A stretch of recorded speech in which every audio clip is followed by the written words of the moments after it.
Issue number 1 of Batman Shadow of the Bat, The Last Arkham, written and illustrated by Alan Grant and Norm Breyfogle from 1992, gives us maybe Gotham's most notorious psychopath and serial killer, Victor Zsasz. We begin with the pre-dawn relocation of all of Arkham's inmates. When they return, it would be the new Arkham Asylum, one designed from the mind of Jeremiah Arkham, the nephew of the original director of the facility, Amadeus. The old Arkham Asylum would be torn down, brick by brick. Gone would be the gothic, dark decor, the memories of past violence and madness, replaced with a new and improved facility. Jeremiah only had one demand of the past, that it be buried and forgotten. The main engineer, Mr. Haram, tells Jeremiah that he is a man of logic, someone who can measure things, to which Jeremiah responds that lunacy can also be measured, that it can be counted in bodies in human pain. Mr. Haram then asks Jeremiah how he became involved in psychiatry. Jeremiah remembers when he entered that liquor store at age 16, a young man of sloth and procrastination. Meeting that one lunatic with the shotgun would forever change his life. He could see right inside the man's mind, and he says, "You don't have to kill me. Your father's already dead."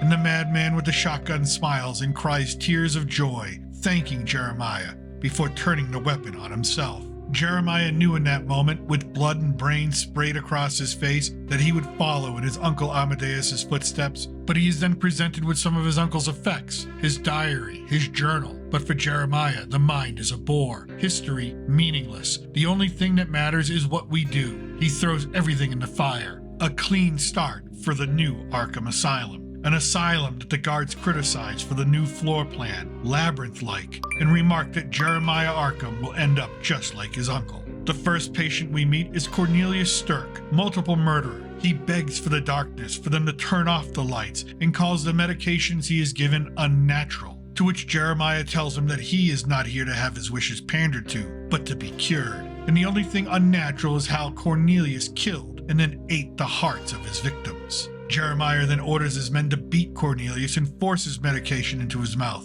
All this while Jeremiah tells him that he will make Cornelius a functioning human being once again. Next up, Everard Mallet, a violent schizophrenic. He talks about his nightmares to Jeremiah as he is strapped down and monitored by an EEG machine. He tells Jeremiah about his dreams about a man appearing, promising freedom. Jeremiah tells Everard that he no longer has to worry about his dreams or his nightmares, that when any of them begin, they'll wake him up from now on. Jeremiah then visits with Jonathan Crane, still allowed to be dressed as his alter ego, the Scarecrow. The Scarecrow is upset about being in a glass cage, but Jeremiah tells him that he could keep him in a matchbox if he thought it would be helpful, that the Scarecrow has no power here. Jeremiah then tells him that he does not believe in the voices in the Scarecrow's head, that his behavior is his own choice. Only actions matter, not what you think or what you feel, that the mind is not some intangible thing to be used to conveniently explain away violence. Jeremiah then uses a holo projector to torment the Scarecrow with images of his own worst fear, birds. Jeremiah leaves him curled up in a ball of terror. And each night Jeremiah goes to bed knowing that the real wilderness is not inside his asylum, but in the reality of Gotham, that his methods will protect everyone. Meanwhile, in Gotham, 3 men attack a confidential informant named Horse, but are interrupted when a metal yellow R disarms one of them. Robin has arrived and demands that the 3 thugs leave, but they only see a kid and attack the boy Wonder, who quickly and expertly puts them down using his bow staff. Horse thanks Robin for looking out for him, then Robin leaves, but is startled by the arrival of Nightwing, who says that he's just heard the news and if there's anything that he can do. Our next panel is our first introduction of Victor Zsasz. He is a serial killer who kills with no actual pattern. 47 victims so far, and he's not only in a cage, but in a metal cylinder with just a hole for his mouth to speak. Zsasz shows off his knowledge of philosophy and behavioral sciences while in conversation with Jeremiah. Jeremiah tells Victor that thoughts never committed murder, only actions. Victor then asks Jeremiah if he's worried that he'll end up like his uncle Amadeus. Jeremiah is surprised that Victor knows about his family, but Victor reminds Jeremiah that Arkham's walls have ears. Victor then asks to be let out, just to feed, but Jeremiah denies him that privilege, because the last time he crippled an orderly. Victor tells him that he should have let him finish the job, one less mouth to feed. Jeremiah bids him a nice day and moves on to the next patient. He writes in his notes that Victor is dangerous and a challenge, but he's not the only challenge in Arkham. As he and his orderlies approach a maximum security cell, they open it, The man sitting on the bench, chained to the wall. Our next patient, the Batman. Identity unknown. Crime committed, murder. Batman screams at Jeremiah that he is insane, and when he gets out, he will tell the police how he's treating his patients. Jeremiah responds that 1, Batman will only get out when he lets him out, and 2, Batman is the one who's insane. Jeremiah reminds the Batman that his last bout of rage ended with a dead man, that the Batman has walked too close to the edge for far too long, and finally he's fallen over. He then tells the orderlies to sedate him. Batman refuses to be sedated, and although he's in chains, he still pummels the orderlies. Jeremiah exits the room as the Batman begins to rip his restraints from the concrete, all the while screaming that he's not insane. Other orderlies enter the room, this time with a fire hose, and blast the Batman with highly pressurized water. He goes down, and they beat him with nightsticks. One orderly attempts to remove the Batman's mask, but Jeremiah tells him no, that it will be the Batman who gives up his secret on the day that he is cured. And when that day comes, Jeremiah will be handed over the cape and cowl, and there will cease to exist a Batman in Gotham City. Issue number 2 picks up with the Batman restrained once again, this time with reinforced shackles. He remembers the night he heard a little girl's voice at midnight in the graveyard. The little girl is scolding her doll and burying it as punishment. The Batman interrupts her, tells her that she should not be out alone, then catches a glimpse of the bruises on her face in the moonlight, the way she flinches when she hears the word daddy. He beats her. She beats her dolls. Repeating the same words of disdain she hears each day, the Batman escorts her home and reassures her that she will not get hurt while she is with him. Meanwhile, as the Batman is preoccupied, a man in a tux and a top hat enters an apartment building. He knocks at the Spengler residence. A woman in curlers opens up. She sees the knife too late.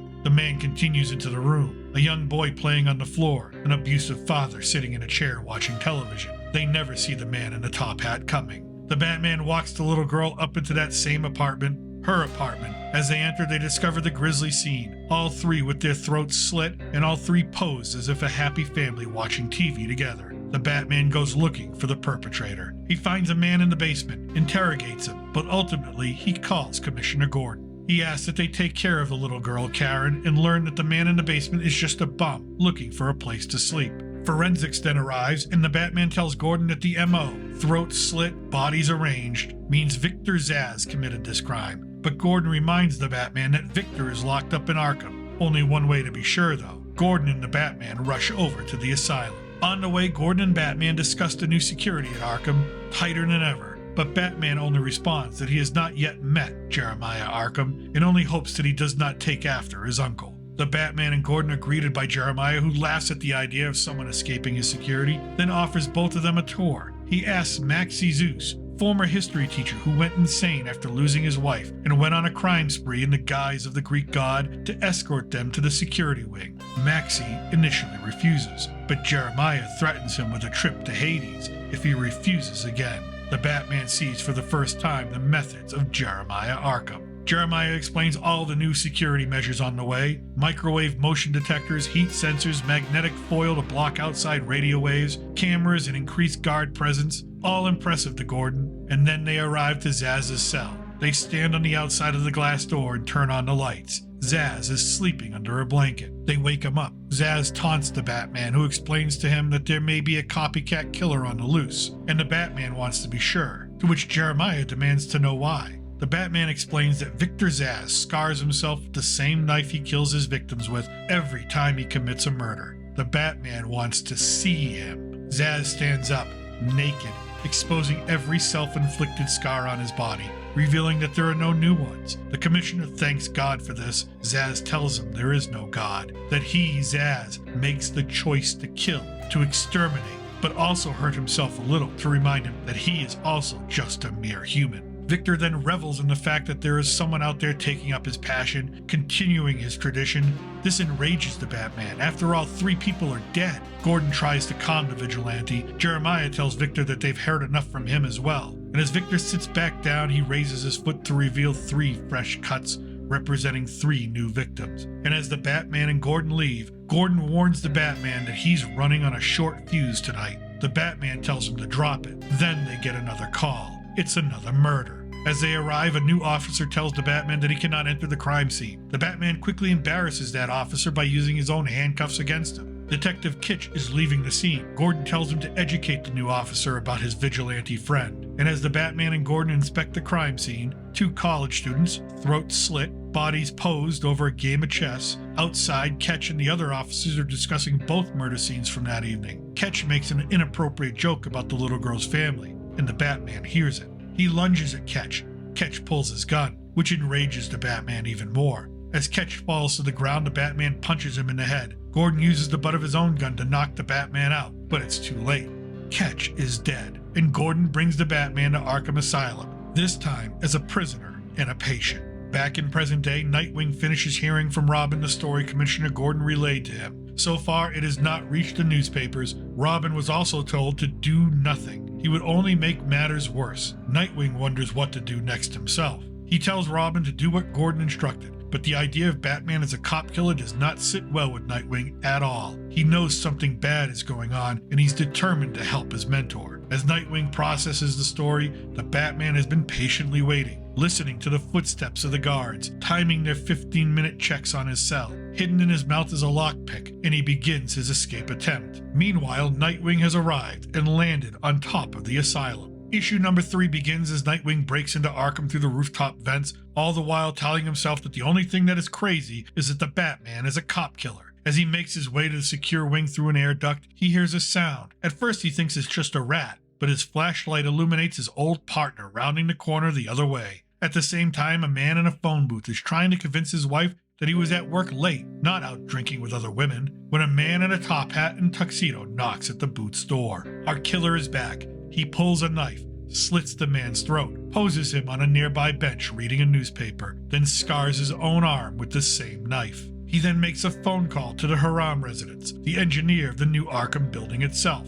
Mrs. Haram answers and tells the man to try the Plug Lucky Casino. Mr. Haram is gambling again. We return to Nightwing, cracking a joke at Batman, who tells Nightwing that he might as well make himself useful, and that this is not an escape attempt. They then make their way to a specific vent, careful to mind a new camera system, and proceed to break into the office of Jeremiah Arkham. The guards monitoring the cameras see nothing. Batman explains his plan to Nightwing that the whole cop killer story is just a ruse. Ketch was in on it the whole time. Batman needed to be locked up to investigate both Zsasz and Arkham, because the two could be working together. Nightwing takes the computer. The Batman rifles through patient files. The Dark Knight comes across the session notes on Everett Mallet, while Nightwing discovers that any file on Haram, the engineer, is blocked from being accessed. And now, an alert is being sent out to Jeremiah's personal computer in his bedroom. Jeremiah awakens, the image of the Batman in his mind. He sees the alert and sends his orderlies to his office where they find the Batman. Meanwhile, at the Plug Lucky Casino, Haram is losing big. He asks the manager for a $5,000 advance, but is already into them for $50,000. Haram is thrown out. Depressed and dejected, Haram walks through an alleyway, but he's not alone. Our top hat killer is behind him, but this time, although he is a knife man, he pulls a gun. He tells Haram that he's going to do him a favor, and then Haram will do one for him. While this goes on, the Batman engages the group of nightstick-wielding orderlies, telling Nightwing to get out and get away. Nightwing escapes through the ventilation system despite Jeremiah alerting his security teams with orders to shoot on sight, and confident that Nightwing has escaped, the Batman gives himself up. Jeremiah tells the Batman that he'll wish he had escaped, then orders that the Batman be taken to the punishment cells. Back in Gotham, Commissioner Gordon is receiving the report on Haram's death, a suicide, note and all, and the report on the other dead body found posed on a bench, another Victor Zsasz copycat. The Commissioner ponders what this all means for the Batman's theory.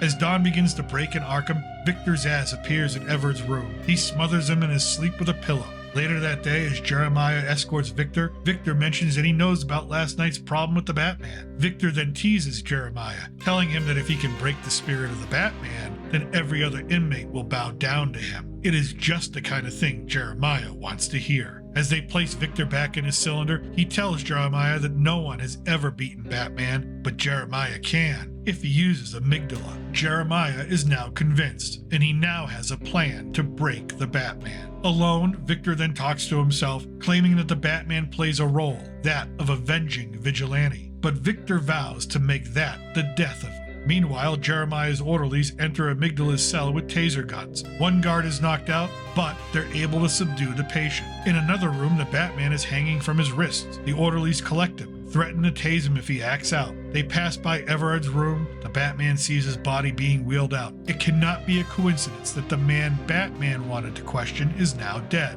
He is then shoved into a darkened doorway, clear now that the real killer is either Zsasz or Arkham himself. A spotlight illuminates the Batman. Jeremiah's voice tells him that he has broken the rules and that he will now be humiliated in front of a group of some of his greatest foes cheering it on. Enter Amygdala. Patient name, Aaron Helsinger. A procedure to remove his amygdala went horribly wrong, and instead of diminishing rage in the patient, it did the exact opposite. The Batman tries to reason with Amygdala that he does not want to fight him, but the rage from Amygdala is too great. The Batman's skills are too much for just a man operating on blind rage. He makes quick work of Mr. Helsinger. The Batman asks Jeremiah if he's satisfied. Jeremiah tells Batman that he's not yet learned anything, and that just won't do. He then presses a button. This time the Batman will have to face off against an entire mob of his rogues gallery. Issue number 4 opens with the entire mob rushing the Batman, and Jeremiah screaming for them to teach him a lesson he'll never forget. But Jeremiah does not realize the man he thinks he has trapped. The Batman eliminates them all one by one,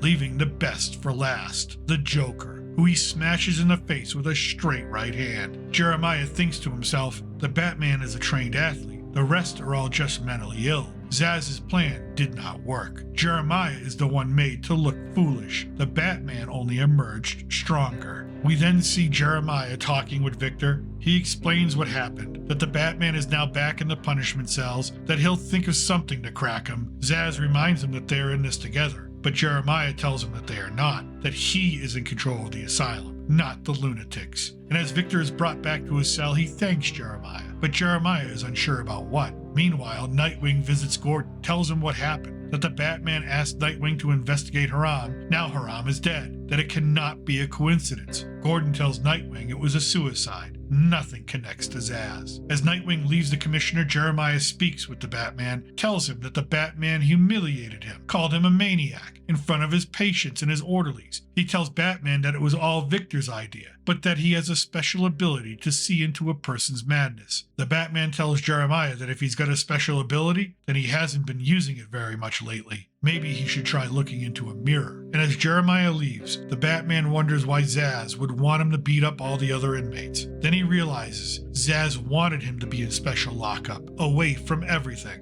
We then see Victor rise from his bed, and this will be the last time he uses the special tunnel he paid Haram, a man with a gambling addiction, to build for him. He crawls to his stash of clothing and knives. He has one more thing to do, and then he'll be gone forever. And as Zsasz makes his way, Nightwing breaks into the architectural office of Haram's construction company, and the Batman also begins his escape attempt from the punishment cells. And while he's unlocking his chains, he begins to hear tapping through the pipes.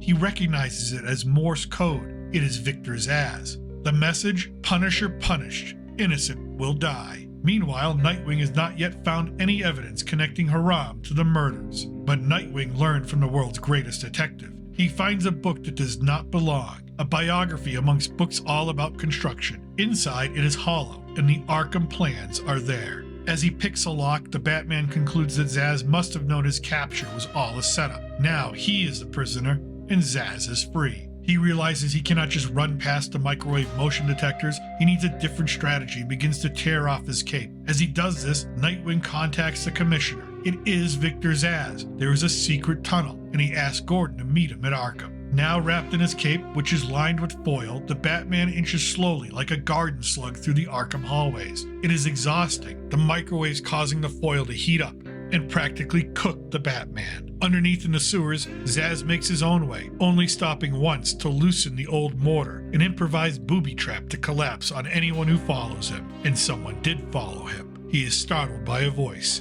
Nightwing is there, and Zsasz prepares for combat. Still in Arkham, the Batman is exhausted at the end of his escape attempt. He needs a moment to recover, but even he knows there is no time. He gets back up, but knows that he cannot get up to Zsasz's cell. There's too many guards. He enters Everett Mallett's old room. Mallet used to have nightmares and dreams about someone appearing and offering freedom. It must have been Zsasz. The tunnel must also have an entrance in this room. The Batman kicks through the wall. We next see Nightwing leap at Zsasz, who welcomes the chance to kill a superhero to christen his return to the sick and twisted game. Nightwing did not notice the loosened structure Zsasz created, and the sewer collapses down upon him. Zsasz slices Nightwing's arm and tells him not to worry. It will be just like sleeping as he raises his knife for a killing strike, but the Batman is there to take him down. And as the fight continues in the sewer, Gordon and the GCPD raid Arkham Asylum. Jeremiah, his sense of overwhelming control over everything in his asylum, is slapped down hard by Gordon, who tells him he's investigating murder and he'll go wherever he damn well pleases. They head to Zsasz's cell. Batman and Zsasz continue to fight. The Batman is exhausted and Zsasz is in great shape, telling the Batman, being immobile for 16 hours a day, nothing to do but practice isometrics. Now Zsasz has the upper hand. He pulls another knife from his waist, raises it above a prone Batman and tells him to die. But the Batman moves just in time to only allow a superficial slice across his chest. He then catches Zsasz with his own momentum and strikes him in the back, driving Zsasz face first into the concrete wall. Up in Zsasz's cell, Jeremiah is in disbelief that it's empty. Another officer runs in. He's discovered the tunnel entrance in Everhard's cell. They all race to it, guns drawn towards the darkness, and tell whoever's in there to come out with your hands up. But instead of a criminal, the police get the Batman, and he delivers Zsasz. Jeremiah is incensed and calls the Batman crazy, that he also cannot leave the asylum. But the Batman tells Jeremiah that he'll be watching him closely from now on, and that Jeremiah is corrupted by Zsasz and the others. Outside, the Batman and Nightwing explain to the commissioner that Haram built the tunnels and first tried to sell the information to Everhard, but since he was not useful, he sold it to Zsasz instead, and he was murdered for his trouble. From then on, Jeremiah Arkham changed. When he closed his eyes, he saw the blackness of Zsasz's soul, and he wondered if his uncle's madness started the same way. He wished he had not burned all of his papers, and feared every time that he stared into the mirror, because he was never sure about what he saw in the reflection that stared back. Thus ends the 4-part series that gave us our first appearance of Victor Zsasz. But exactly where did he come from? For that, we must turn to issue number 3 of the Batman Chronicles, and the short story, The First Cut, is the deepest. One morning in Arkham Asylum, as Victor Zsasz is allowed to wash up, he asks his therapist, Dr. Temple, if she ever stared through the windows of the soul of her own self. He did, and this is where it got him. Victor is then put into his cylinder, and his therapy session begins, and he's happy to communicate. Victor tells Dr. Temple that it was not always like this. He once knew love and security before he discovered the secret of the zombies, before looking into his own eyes. Dr. Temple takes this chance to remind him of his 143 victims. Victor calls the number modest. There will be more. Dr. Temple reminds him that those were people, human beings. Victor corrects her. They were robots, zombies, slaves to their desires. Better off now that they're dead. Dr. Temple then asks him, point blank, why do you kill? Victor tells her that he has no childhood trauma or mental illness. He kills because he chooses to. Victor was from a rich family, loving parents, a top student. He had everything to fill the empty holes that we call lives. After graduation, he founded his own billion-dollar company. He was celebrated, but at age 25, his parents died in a boating accident. He found solace in gambling. He gambled away millions all over the world until one night, in one hand of poker in a Gotham casino, he bet everything, and the rush was incredible. Surely this was the ultimate emotion, the ultimate feeling. And then he lost. Then, staring into his own empty eyes, he realized he had no more purpose, reason for being, no motivation. He was just a robot, sleepwalking from one distraction to another. He looked around, the veil now pulled back. Everyone was the same, lying, cheating, running to cover up the big nothing at the center. All zombies, robots, slaves, free will did not exist. Preparing to end it all and hang himself from a bridge, a mugger approached Victor and demanded all that he had. Victor said that he has nothing, but the mugger reminded him that he still had a watch, cufflinks, a tie pin. Give it over, or he'll save him the trouble of jumping. Victor reacted on instinct and grabbed a knife, cutting the old man. And as he lay bleeding, he pleaded with Victor, who looked past the fear and the hope and the anger in the man's eyes and saw nothing. Victor saw an animal, subhuman, a beast only death could save, and Victor found his new purpose. He thanked the man for restoring life to him and repaid him with death. Victor felt like a god, and Victor knew that he would kill again, but wanted to remind himself of his own humanity, so he made his first self-inflicted cut. Dr. Temple tells Victor that there may be something to his robot theory, and Victor speaks again, this time in a low voice. Dr. Temple cannot hear, so she gets up. moves closer to his cage. She asks him to repeat what he said. Victor mumbles again, and Dr. Temple whispers, "Mr. Zsasz?" Suddenly, Victor's arm shoots out and grabs Dr. Temple by the throat and strangles her. He tells her calmly that there's no use struggling. He practices isometrics 16 hours a day. Now look into his eyes. Let's communicate. Victor then drops her limp body and states outright, "I kill because I want to kill, because I choose to kill." I hope you enjoyed this look back at the first appearance and origin story of Gotham City's most notorious serial killer, Victor Zsasz. Next week, we'll look at another strange and often overlooked Gotham maniac, an appropriate one as we get ready to celebrate Halloween, Day of the Dead. We'll dive into the story of the Calendar Man. I hope you'll join us for that. Remember, if you need more comic book fun, click on the thumbnail at the end of this video for our recap of one of the Batman's most disturbed villains, Professor Pig, and everybody's favorite DC zombie, Solomon Grundy. I thank you for watching, and until next time from south of the border, I'm still your reluctant gringo. Salud and a huevo.